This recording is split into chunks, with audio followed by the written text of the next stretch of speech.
Hot News daerah Sumatera Kawasan Utara akan melaporkan kegiatan Senin pagi pekerja kantor DSKU agar lebih bersukacita, sehat, dan bersemangat dalam melayani.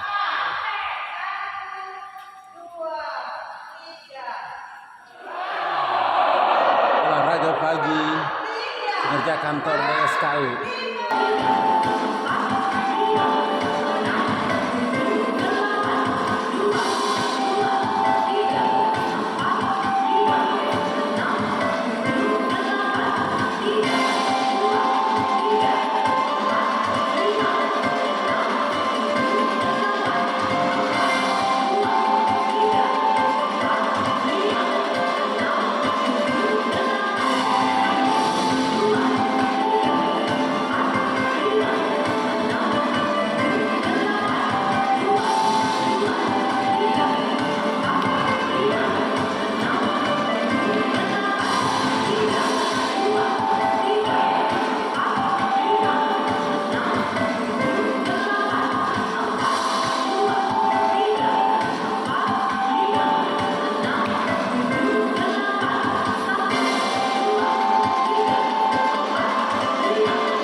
Setelah senam, ibu-ibu menyediakan makanan minuman sehat, snack ringan.